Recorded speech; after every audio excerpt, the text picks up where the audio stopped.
Hi there. In the last two videos I've demonstrated how to apply a solid straight edge transfer and a solid cutout transfer. Today I'd like to demonstrate to you how to apply one of our colored transfers where you have an option of either keeping it with a straight edge, because these are printed. I'm going to try and show you. Printed with a very faint colouring to it, which is quite lovely. But you also have the option of cutting her out, as I've done here. And once again, you can see that I've left little white margins around. You don't have to cut perfectly. Transfers are very forgiving. Also, what I've done is where I've sort of come around the flowers around this side, you'll notice I've put a little bit of bumps in, and to try and avoid drawing the eye too much to any straight lines, I've kept it detracting by bouncing my cutting around. Now, I'll be applying this one just to show you, number one, she looks beautiful on this background color we've used of ours, Pavlova. And secondly, I would like to just show you one of our monochromatic transfers. This is one of our vintage locks. Basically, what's going to happen with this is whenever you get a monochromatic, wherever it's white, it's going to take your background color through it. So you can create beautiful pieces by using this. So I've base coated another board with our vintage chalk paint, Pavlova. It's a pale heather coloring, beautiful color. And it's dried, and I've had my transfers pre-cut out for you to save on time. I have my trough of water and my paper towels ready. So to begin with, I'm going to just move that to the side and pull my trough of water here. And I would like to begin with my lady. Let me move that side. So I'm going to put her into the trough of nice lukewarm water, and immediately she cools into her tube shape, which is quite normal, so don't panic. Remember, lukewarm, not hot. Cold water will work, but it takes just a little bit longer for it to separate from the backing paper.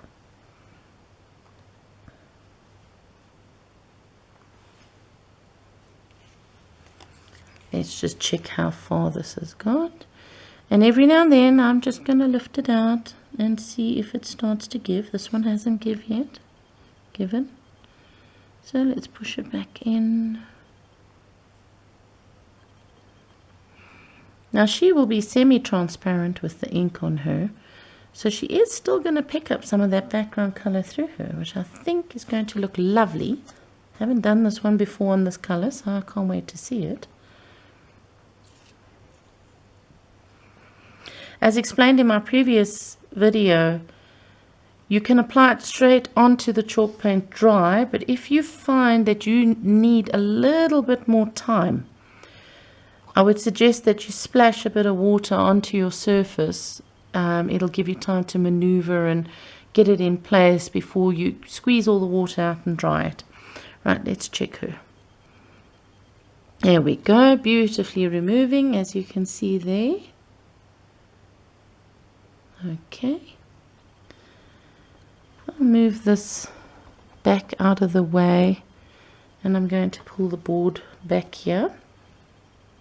I'm just going to apply her to the bottom right of my board here. And I'm going to just dip my fingers in and get a bit of water onto the board like so. Right, so to begin with, I like to put down my difficult areas first. Basically, it would be her ribbon and flowers on this side. When I did the butterflies, I attached the antenna and the head first and pulled the paper backing out from behind towards the bottom of the butterfly. So I'm going to do something similar here. I'm going to pull this side out. You can see I'm pulling it out away from the backing. And I'm just going to lay it where I would like my transfer to be, and just push those few edges down. Now I'm going to hold it with my finger here. I'm going to start pulling away. And as I pull away, I'm going to stop. Make sure my fingers are wet so I have, I'm able to basically maneuver and pull. If your fingers are too dry, it's going to want to stick and then tear your transfer. So just make sure that all gets down nicely. There we go. And then we're just going to carry on pulling. And we just want to be a little careful with her here because we don't actually want any creases in her neck or her face. So there I am. I'm just going to pull it out a bit until it goes in the right direction. You'll feel, because the minute you pull it in the wrong direction, you'll get a crease. So there I am pulling. I need to get this flower out. We'll get a little bit more water here. The water helps us. I'll unroll that. And then I'm going to roll it back down. So you can fix them when they fold under in that, as I'm doing here now. What's lovely is that the dress is complemented into the background here, and that's what I thought would look so nice. That and all these little flowers. Let's just get that crease out of her neck, because she is a lovely young lady. Right, there, the crease is flowing naturally through to the other side, and that's what we want. We'll push it down. And there we go. Grab our paper towel. And please remember to blot, not wipe. Blot and blot. There we go. You can always check. You can turn your board in the light if you feel you need to check if there's any creases. But it looks good to me. So, and she just looks beautiful on this color. Really does bring it out. It picks up on those delicate mauves and lilacs, and beautiful. Right, let me just tap on my edges. You can always dust off the little bits of hairs and things that come on. And there she is. I'm going to lift her closer so you can just have a look there. And obviously I'm just going to let her dry, and I'll demonstrate some varnishing later for you. Then you'll be able to see exactly what to do. So now I just want to jump in quickly and show you the monochromatic, because like I said, you'll be able to do the most wonderful projects showing exactly how you can manipulate pictures and your arts and crafts by allowing these background colors to come through your transfer. So I'm taking our vintage lock. I'm going to put him back in the water. He might take a few seconds longer because my water's cooling, but it's still tepid, lukewarm. So let's get him in there. He just became a he. Okay. Give it 2 seconds. More like 20. Let's just unravel it. Okay, I can feel that's not given yet. Open it up. It'll cool and do. And right, I think we're almost ready. Yes, we are. Just tested it. Once again, I'm going to just put some water on my surface. I'm going to put it up here in the top left corner. That's where I want to apply the lock. Like so.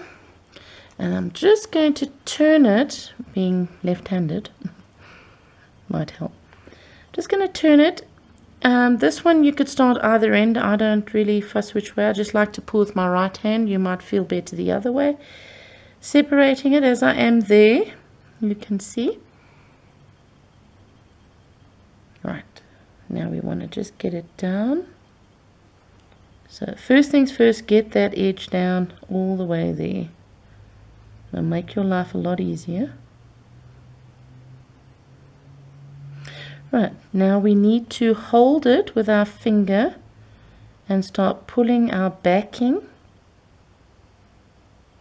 Try not to pull all of it out in one go. Rather work in stages like I am now, and push the water out or any air bubbles out as you pull. Make sure you have water on top. You can always dunk your finger and wet it again, instead of letting it get sticky and then tear on your finger. Right, I'm going to continue pulling. Now you see there, I got a nice little fold. You can unfold, as I just did there. Let your paper help you lift it. If you've already pulled your paper out, grab a toothpick or something that'll help you lift it, or your nail if you can. Just need to fix here. Here I've just folded it back. This is a good example to show you. And I'm going to unfold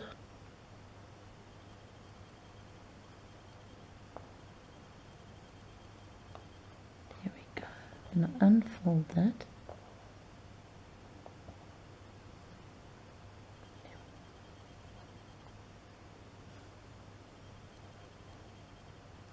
Almost.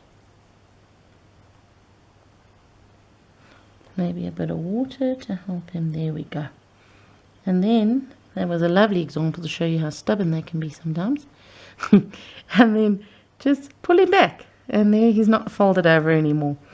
If you find you're running out of time and it feels like it's drying, grab the water. Water's going to help you. Pull it down. Oh, my goodness. There was my oopsie. But, once again, you never learn unless you make your little mistakes. There's my mistake. Straighten him out. Don't be scared to play with them and work with them. You can see I worked on that area earlier and I've managed to actually lift it again, even though it was wet, and fold it back on itself. So that worked really nicely. That looks good. I have no more issues here. Something doesn't feel right. It looks alright, but oh, you know why? Because there's a little bump in the paint on the base coat. Just push him down, hold there, pull, and it's out. Once again, if you feel you need to, you can fold that backing paper, the shiny side to the outside, that's the side you want to use, and let it help you push any air bubbles you need out. Now, as you can see, it's taking its background color, which is absolutely lovely. It opens a whole lot of avenues for crafting and, you know, being creative and thinking of ideas and how you can actually use them with your backgrounds. There we go. Grab your paper towel, blot, blot. Try not to wipe if you can help it. Sometimes I just like to dust the little hairs that come, but you can always just sand them afterwards. Push. If you see any bubbles, just push, and you might get a little bit of water come out the edge of the, where the edge of the transfer is. There we go. This you can wipe. I see I've got some on her. So I'm going to turn it around. I think you can see it there. And then just finish blotting. I'm just going to lift it and show you. I don't know if you can see there. See how lovely that looks. And once again, allow it to dry and then we'll varnish. I shall be doing a video on that. Have fun. Enjoy.